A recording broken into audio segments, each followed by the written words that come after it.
Category Adult Education. Topic The importance of verbal communication. Hello learners. Today we are living in the world of competition. Our education system has changed from certificate system to skill-based system.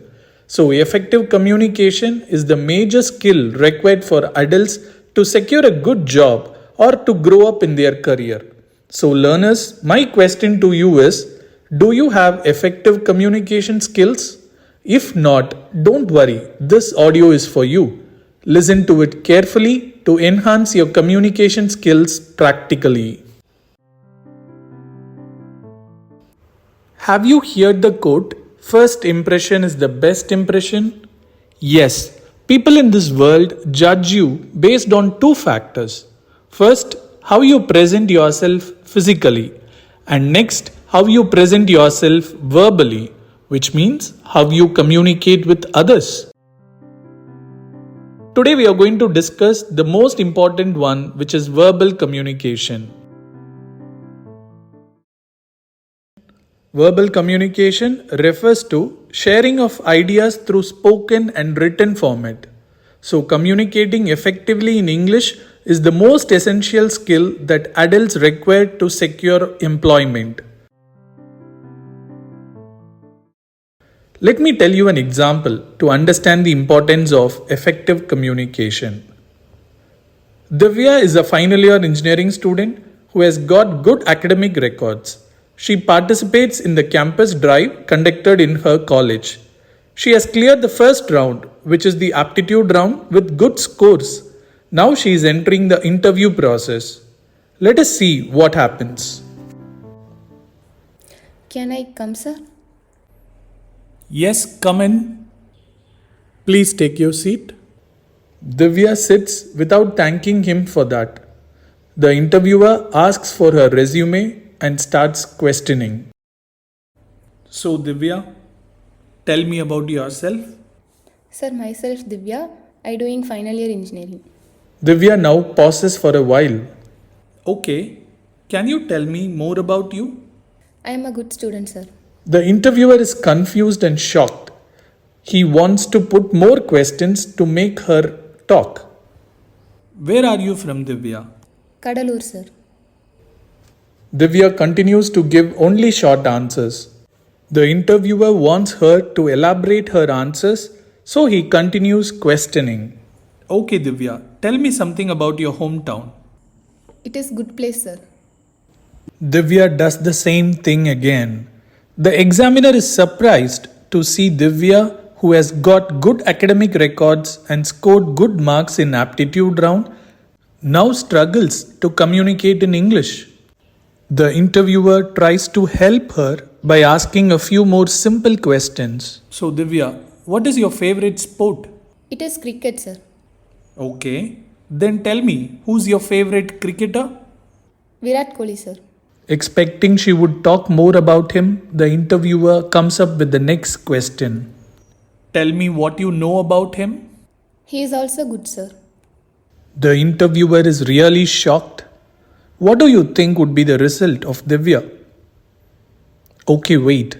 Let me give you another example. This is Priya, friend of Divya from the same college. She goes to the interview now. Now let us see what happens. Excuse me, sir. May I come in?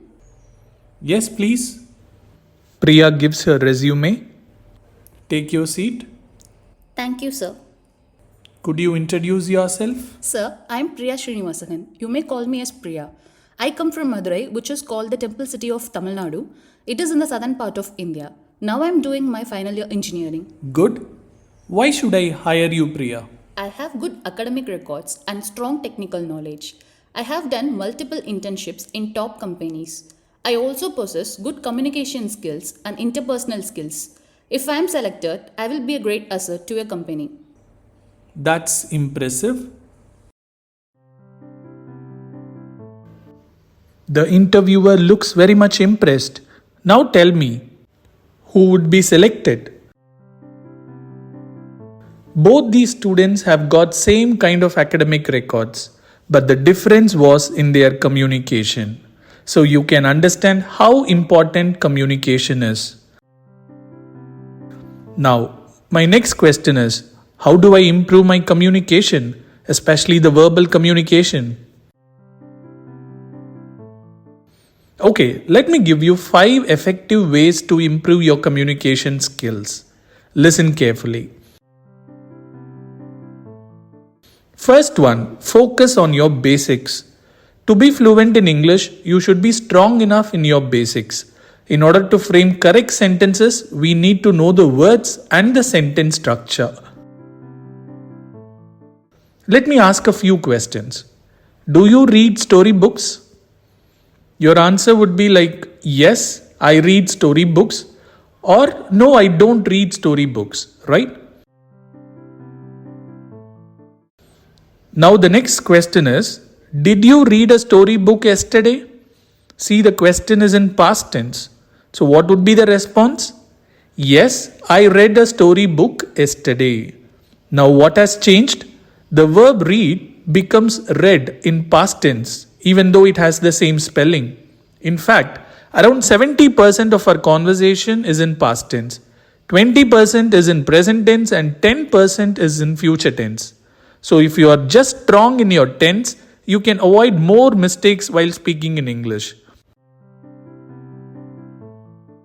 It is not just about tense. I'm talking about all your basics grammar.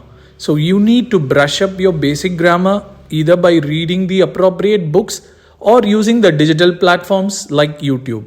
So this is the first step of learning a language. Now the second step. Always remember, listening is the key. How did we all learn our mother tongue? Did we read any books or watch any videos for learning new words and grammar? No, it was pure listening. People around us were talking, and by listening to them, we started to imitate them, and then we started speaking, right? So this is the most important step. When you learn a language, you should do lots of listening.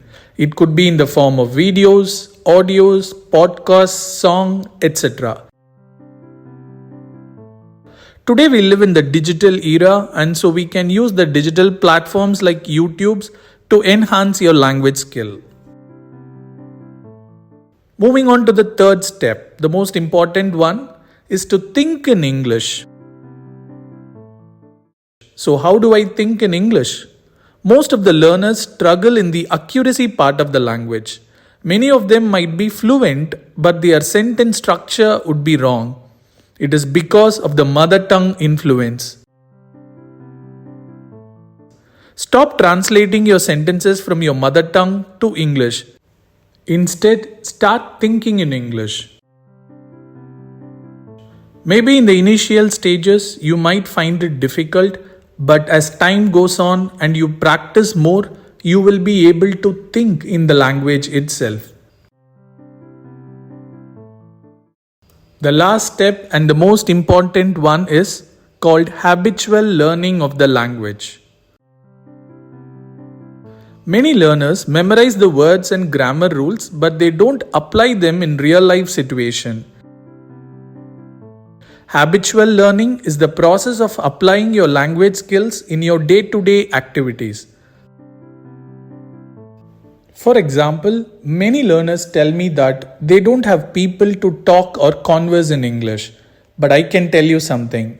We all are using digital platforms like WhatsApp or email for sending messages and emails, right?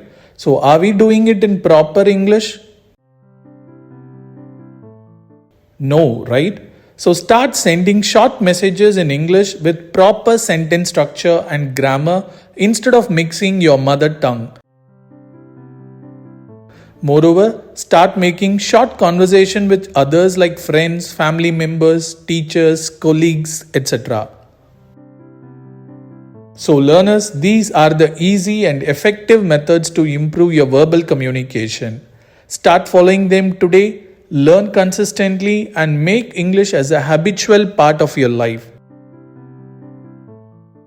Always remember, learning a language is like acquiring a skill. Don't forget it. All the best. Thank you.